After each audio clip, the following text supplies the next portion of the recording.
Are you a leader, manager, entrepreneur, business owner, or knowledge worker? Are you leading people or wondering how to be a better leader in your own life and work? If you are, then you can be experimenting better. Welcome to The Experimental Leader, a podcast that takes a look at the ways leaders are experimenting in their own work. Hosted by Melanie Parrish, we dive into real-life conversations about how people might be using a scientist's mindset and experimenting in their work. Shift your leadership into something that works better. Join us on The Experimental Leader today. Hi, everybody. It's so exciting to be here live with you today. I have to say, we started doing the podcast live in September, and I just love doing it live. It creates a little excitement in my life, sometimes a little thrill when things don't go perfectly. And I just loved being here live with you. And I've been thinking, I had somebody book some time with me just to talk a little bit about leadership, trying to figure it out. And they were trying to figure out, like, how do you learn how to lead people? How do you do that? And I ended up sort of sharing some things with them that I thought I might share with you. One of the things is that when you find yourself trying to find tasks to do for someone that you've hired, is maybe you're not passing them big enough buckets, is what I always say. Like, make sure you're passing them a big enough bucket. And then once you pass them that big bucket, you may think, well, they don't know how to do that big bucket. And then you become the best member of their team. And you show up maybe daily. When I hire somebody new, I meet with them daily, maybe for just 5 minutes, to make sure they don't have any bottlenecks or need any decisions or need feedback, just so they have really good feedback loops when they start, so that they can really skill up quickly and be on brand. They get a lot of information if they meet with me. If they're reporting to me. If they're not reporting to me, then they should meet with whoever they're reporting with daily, just to check in so that they steer the ship in the right direction in the early days. And I also want to talk for just a second about our Leadership Essentials program. I believe you can find that on my website, melanieparish.com. There's a Leadership Essentials tab. And I would love for you to look at that if you want to learn how to lead better. It's a time of year that people sort of take a breath. They might have summer. And that program is really all about helping people learn how to lead. I've had people who are in accounting who are like, man, I went to undergrad to learn accounting, and then I became a CPA, and I spent all these years getting a master's degree, and I did that for about 3 years. And then now I'm a leader, and nobody ever taught me how to do that. So the Leadership Essentials program is all about helping people learn to lead a team. And I love the program. And I just think it's so hard to learn how to lead and how to think about leading. And it's really hard to feel good about leadership in the early days when people are first starting to do that. And life is really different when you can feel good about what you do. And I am so excited about our guest today. Her name is Mckenna Sweazey, and she's a speaker, marketer, and she's based in Silicon Valley, and she is obsessed with helping people harness digital empathy at work. And she has a book out called How to Win Friends and Manage Remotely. I am so excited to get to talk to Mckenna today. Welcome to the show. Hi, Melanie. I am delighted to be here. Yeah, it's great to have you here. And I know that you've done leadership in your life. How did you learn how to lead? By trial and error, I think. I think that, for better or worse, and this is how I got to this moment in time about talking about digital empathy, is that I am very concerned with other people's feelings. And that is a good thing and a bad thing as a leader. And that, I think, helped me to watch even before I was a manager and think, okay, is that how I would have done it? And I was always taking notes and always trying to think, when I'm in that position, who needs to know what would I have done differently? And I think the best managers I've seen and heard people talk about, may, to be an A++ is probably a combination of all things, but you can be pretty good as a manager if you're just trying to think about being transparent and acknowledging your team's feelings, and not always trying to babysit them and make them happy, but acknowledge the feelings, and people's feelings are relevant and they're real, and they should be taken into account, even though it's not your job to make people happy as a manager. Well, and I think it's so funny. I've noticed this, I noticed it in myself when I became the boss, and I've seen it in others too, where they think because they're the boss, they have to be in charge. And they forget that they think that being the boss means telling people what to do or getting mad at people if they're not performing, or, and I always think of that sort of profile, the person who's mad if it's not going their way, as somebody who doesn't know what else to do in leadership. Mm-hmm. So I love the idea of just, fall back on empathy. If you don't know what else to do, fall back on empathy. That's a better strategy. Can't go much better than that. Exactly. So I really love that. And tell us more about your book. I'm excited with this idea of how to win friends and manage remotely. So the whole book is kind of, it's very practical and pragmatic, and it's really divided into 3 parts. And the first part is, what do you need to do to be able to be empathetic? And I think in remote work, there are some very practical things, some of which are obvious, some of which are not, about your calendar, your circadian rhythm. When do you get things done? When do you not? How transparent do you need to be? When you're in a bad mood, you should tell people, because, they're only getting a tiny pinprick of information in that one Zoom call, but it is very clear that you're in a bad mood and they don't know why. So how to put your best self out there, which is both for managers and managees and everyone. Can you give an example? Like, what would you say? Like, I'm in a bad mood today, or what? So I think, we've forgotten that in an office, it's extremely intimate. Sitting next to someone is so intimate. And if someone comes in and they're on a huff and they slam their bags down and they put their coffee and they spill it. And, the very clear example is if they have a giant spill of coffee down your shirt, you know exactly why they're in a bad mood. Without that spill, maybe you don't have as many clues, but then you hear them on the phone and their mother-in-law is doing XYZ. And you're painting this picture of why this person's in this grumpy mood. And then when they're a little curt with you, you can say, you know what? They were pretty rude. They were pretty grumpy earlier. Maybe I'm just going to let that slide. But if it's only the Zoom call, that's 20 minutes and they're a little curt, and you think, well, is it me? Do they not like what I did?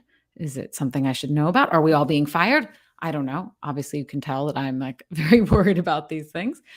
And so I think being absolutely transparent about that, it depends on how intimate a workplace you're in, your sort of natural proclivity. Some people are going to tell you the whole spiel. Oh, well, I was just on the phone with my mother-in-law, blah, blah, blah. And those people are probably in many ways find it easy to forge remote work bonds because they're willing to put themselves out there so much. Some people find that a lot harder. But even saying, I've had a kind of a crummy morning. Pardon if I'm a little curt. If you use Slack, it can easily go in Slack. Hey guys, having a rough morning. Apologies if my Slack seemed delayed or, you're getting any weird vibes from me. You don't need to over explain it. It's really up to you, but it is true. And studies have proven that humans definitely pick up on emotional cues, even from small text messages and small, text only communication like email. So if you're not careful to give context, which we've lost from being in remote work, then you risk putting emotions out there that you didn't intend to, or portraying things. Sorry, I don't know if you can hear the child that's losing it out there, but no. Anyways, okay. Well, I've just revealed something about my day. Thanks for the competency and letting us know what's going on. Any cultural competency, like, different cultures have different comfort levels or different, is there anything we need to apply or be aware of here around that? I think that's absolutely true. And I've worked in a lot of global roles and with different people in different regions, and run into this a million times. And some of it fits neatly into stereotypes. And of course, some of it is you are just you. And it doesn't matter that you are Canadian or from Wichita, Kansas, if you are the kind of person you are. So I think getting teams together, and my big thing is sort of walking through the cultural etiquette in your organization of the communication tools you use, and giving examples and having people feel free to anonymously or publicly say things that they've seen that they've loved or haven't loved in the way that communication happens. Um, and in a really great functioning global organization, it would be good to say, okay, and how does this apply to like how you think your culture dictates this versus just you? Particularly if you have two sort of offices working a lot together, a French office and a New York office, and you are going to run into that a lot. I think spelling it out, but giving people also room to spell out their own personal preference, because as much as we are affected by our culture, we're also an individual. Mm. I love that. I think that's really interesting. And what else do you see? Like, how is remote work changing? We're a couple of years in now to pandemic. Are we post-pandemic? Like, I see changes happening. We're more like hybrid now in some environments. What do you see? I think I, for better or worse, wrote the book on the assumption that we were going to be hybrid again. And I do think for a lot of organizations, that is going to be true to some degree, whether or not that's remote 90% of the time with, an offsite every month or every quarter, or it's going to be 3 days a week or more in the office. And while there are differences between those, making sure that you are remote first is a good base level. And that the technology is aligned to remote first, because you're always going to have people who are remote at that point. People whose family I don't know what remote first means. That you design everything on the idea that we're remote, so that even if you're in the office, so as an example, different companies have different conference software in the conference rooms, and sometimes it's much better than others. And in a place where there is not a great multiple set of microphones, so that if you're all in a conference room, the people sitting on either edge are not going to really make it into the audio, and you still have 5 people who are on video, then you should be taking that from your desk, each person dialed in from a laptop. Because if you can't be equitable for the people that are in different locations, then you shouldn't do it at all like that. Because then there's no point in having remote workers. They're going to be so left out of 20% of the words that are said in that conference room. So really making sure that you do things with the idea that the remote work is like the baseline, and in person is a bonus. And what about if people are choosing to stay remote for whatever reason? Yeah. It's like, should you be ultra accommodating them at the expense of in-person work, or I'm just curious. And it's a really tough question. Yeah. My feeling is that this will shake out with time, and that there will be companies that are extremely accommodating of remote only, and that there will be companies who are saying, you know what, actually our preference really is in office. And of course we'll accommodate you, but we are not going to do everything possible to make it work for you. I think it also really depends on the role. And that's a little bit self-selecting. If you are a terrific graphic designer and your aspiration is just to create beautiful things, and it's very project-based, it might be easier to do that remote only. It's much harder to be a remote manager when a lot of the team is in the office. I mean, borderline impossible, if everyone's in the office, to really be better than something. You can't be a good manager, but are you better than the person who is in the office? So I think, with time, we'll find that might be better. If you want to do that, you should be doing it at a remote organization. And that some people will find that preference, and that'll be great for everyone. Because yes, there are a huge number of people who have very deep preferences on either side of this spectrum, and we should let them work together. I'll be the first one back in the office. I really don't like working remotely. And I think it's because I have a lot of hand gestures and they're lost outside the frame of the screen. I'm trying to tell a story with my whole body. So I I belong in the office, but there are people who don't gesture as much and maybe don't want to go to the office. So I think that'll shake out with time. But for now, I think that's kind of the idea of remote first, that we should be kind of bending over backwards, because people are getting back to the idea. We're getting more comfortable. Things are sort of not settled yet. I heard a story recently of a university department, which they're back in person teaching, and they have been for some time, but their meetings, there's a larger portion of people who don't want to show up for faculty meetings.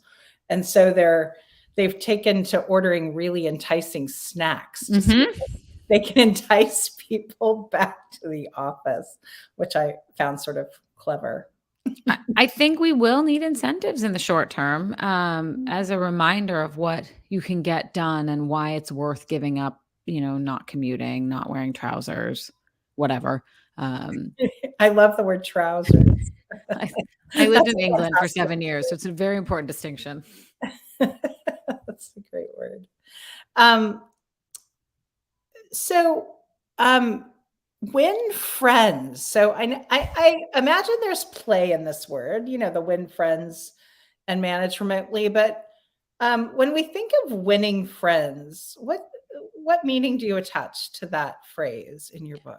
So I think that remote work requires, and digital empathy is what enables finding real connection with your colleagues. And that is both provides joy at work for a lot of people, and it makes it a lot easier to get your work done.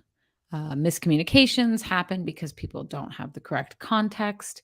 There's been a lot of studies that sort of low grade social bonds are hugely important for innovation. And I'm sure you've seen a lot of that information that, if people are having lunch with different people, ideas pass within an organization more easily. And that allows teams to come together and coalesce and create great things, those sort of water cooler moments. And those water cooler moments happen, for lack of a better term, amongst friends, people that and that you want to share with, and hey, what are you working on? So being able, the kind of person who can connect with people remotely, and I've sort of joked around about, but it's easier if you're willing to go on and share your story of your children vomiting this morning, or whatever exciting thing has happened. But finding ways to create that connection in a way that feels authentic for you, and it's something you're comfortable sharing, and that other people are comfortable hearing. This is really important for getting modern work done. Yeah, I think that's really interesting. I've found I have a tiny team. There's 3 of us, and we meet once a week, unless I'm traveling, and I've been traveling a ton, so we haven't met much. And sometimes we're up to big things, and they're very gritty, like, let's go, we got to talk about business kind of meetings. But lately we're sort of business as usual. So I'm really busy coaching. They're really busy doing what they do, but we don't have a lot of touch points in our meeting. So we've really just been chatting about, I found out about elections in the Philippines this week, and that was really interesting. And so, and then I almost simultaneously, while we're having these meetings, like several meetings that were kind of just a lot of chatting, there was some guy, some cisgendered white dude on TikTok who was talking about how he never takes a meeting unless he knows what the agenda is. And he just rubbed me the wrong way. And so I've been thinking about him a lot. And I've been thinking about how at first I was like, well, that's kind of smart. And then I was like, no, that's not who I am. And then I've been trying to think about why. And it's like, because I want to be a human being. I want to have work connections. I want to have people in my life that I like to work with. I want to have conversations. I don't want it to all be productivity in my life, because all work and no play makes me a really boring person. And I want to know the people I work with. I work remotely. Number one, the 2 people I work with, I never see. Yeah. I've worked with one of them for 2 years and one of them for 7 years. And I've met one of them in person twice, and so it's I want to have those moments of connection. And I've been trying to think about why, and it's really just joy. It really just comes down to pure joy. It's not about productivity. Maybe we have better ideas together, but also just quality of life for myself. Yeah. And so I think it's really interesting that, maybe we have better ideas together, but we certainly have longevity together, and we certainly enjoy our work more. I think also we know how to care for each other. And so we know how to care for our clients, which I think is so important. But I have to ask, well, and I guess we'll get away from this guy's personal tone of delivery, which, is important. Tone of delivery is, you've very clearly pointed out, matters a lot. I completely agree with both of those statements, though. One, I do not like to go to meetings that do not have an agenda. Two, joy and the community element are incredibly important. And I don't think they're mutually exclusive. I think having check-ins that are just, how are you, is a perfectly reasonable way to schedule a meeting. I think this a lot, I think there are people who perceive this with networking a lot, and they think, oh, if there's no goal to the networking, I don't want to take the meeting.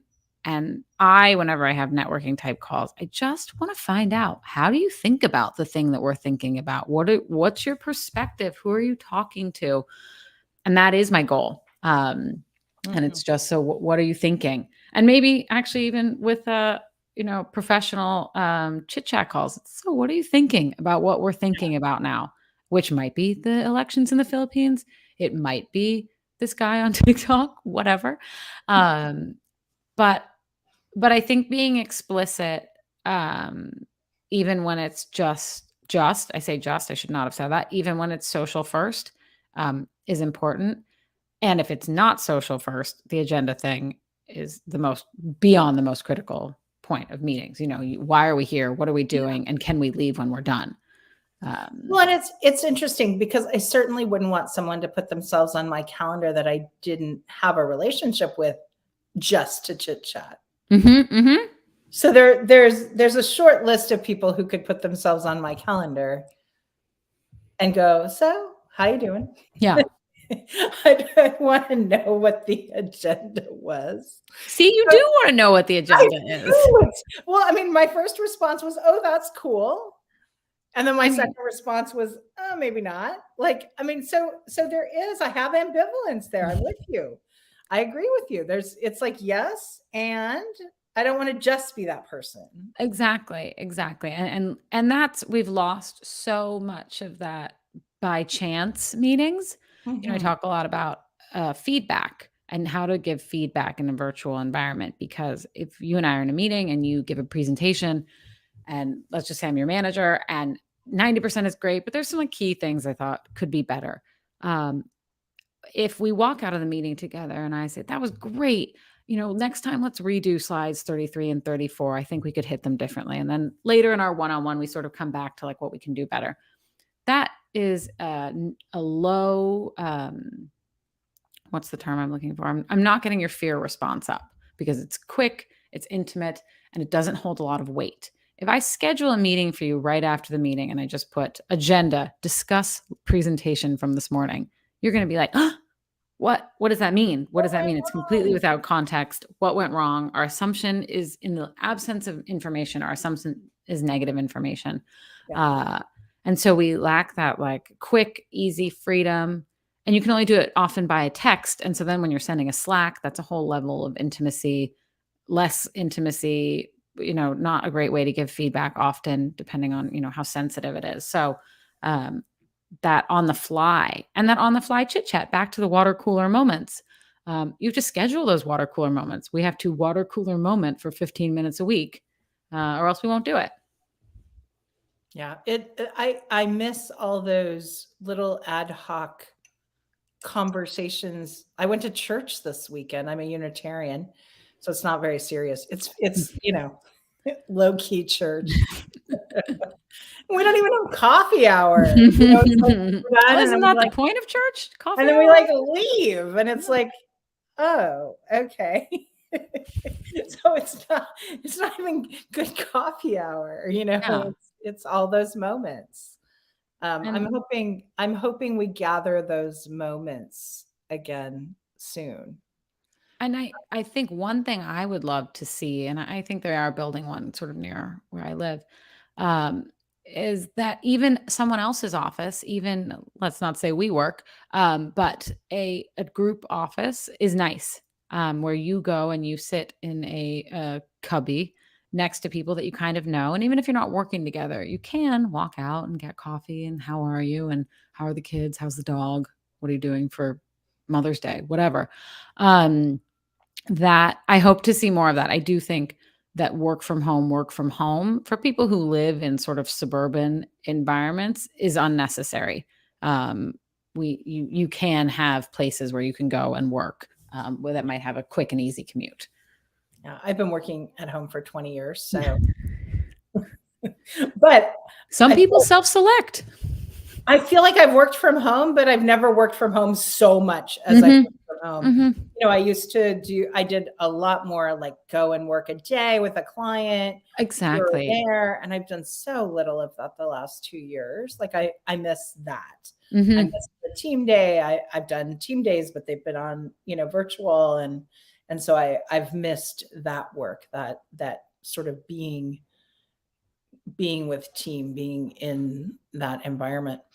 Where can people find you, Mckenna? Where can they find me? At McKennaSweazey.com, which is relatively hard to spell, but I'm sure it'll be in the show notes. Obviously I have a Substack, and my book is coming out. It's actually available for pre-order now. Yeah. On and Twitter. Say the title of your book one more time, and people can find it like on Amazon. Amazon, Barnes and Noble. It's How to Win Friends and Manage Remotely. Perfect. Thank you so much for being here. It's been a joy to get to spend time with you. I hope your children start feeling better soon. Me too. Thank you. Yeah, maybe we all have more empathy in our work. Indeed. All right. Thanks a lot, Melanie. Well, it's really fun to be here with Mckenna Sweazey. And I really love this idea of if you're having a bad day, go ahead and let people know. It's a different kind of feedback loop, which I talk about in the Experimental Leader book. But I love the idea that if we wonder what people think we're thinking, we just tell them. Let people know how we're feeling, what we're experiencing, so that we increase their knowledge of what's going on. We decrease the chaos a little bit in those interpersonal relationships, especially in an online environment, because the online environment increases chaos, increases the not knowing, and it allows us to have empathy for each other. It allows us to have a better sense of reality so that we don't make things up. The absence of knowledge has people make up what they think is happening, and often we're just wrong. So knowing, having a story to start with that is at least based on some kind of facts is really helpful. I really challenge you to think about where you can up your empathy, either at home or work this week, and go experiment. Thank you for joining us on another episode of The Experimental Leader. We hope you have found value in today's episode, because we're dedicated to helping you become the experimental leader you want to be. To access the show notes or learn more about working with Melanie, visit melanieparish.com. Go experiment.